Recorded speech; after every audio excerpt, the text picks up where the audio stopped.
On passe au BEPC 2011 avec la partie A, activité numérique. Cette section rapporte 6,5 points. Premier exercice, c'est un QCM. Pour chaque question, tu as 4 propositions et une seule est correcte. Tu dois identifier la bonne réponse sans poser les calculs. On retrouve des simplifications de fractions, des racines carrées et la forme développée ou factorisée de polynômes. Deuxième exercice, il s'agit d'un tableau statistique sur la population de 6 villages, représenté par un diagramme circulaire. Tu dois compléter le tableau, identifier le caractère étudié et déterminer le mode. Troisième exercice, tu commences par résoudre une équation simple. Ensuite, un petit problème concret. Un menuisier a payé une machine en plusieurs frais. On te demande combien d'heures il l'a utilisée. Bref, une partie qui mélange QCM, statistiques et problèmes pratiques. Pour obtenir la correction complète et détaillée, écris au numéro juste en bas de ton écran. On continue avec le BEPC 2011, partie B, les activités géométriques qui comptent pour 6,5 points.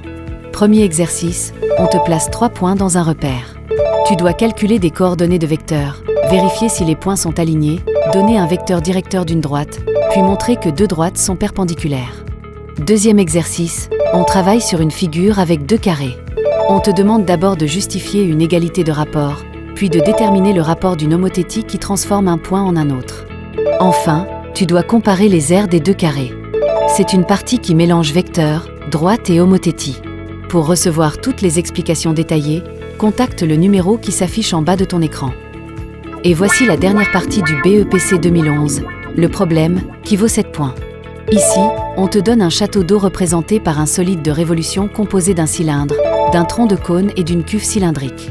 Première question. Tu dois montrer que le rayon de la base de la cuve est égal à 2 mètres. Ensuite, sachant que la hauteur totale du réservoir est de 7,10 mètres, tu dois calculer le volume de la partie cylindrique, puis celui de la partie tronconique. Enfin, la dernière question te demande de montrer que la capacité totale du réservoir est d'environ 78 186 litres. C'est un problème classique sur les volumes, qui mélange formules de cylindres et de cônes tronqués. Pour accéder au corrigé complet avec toutes les étapes, contacte le numéro qui s'affiche en bas de ton écran.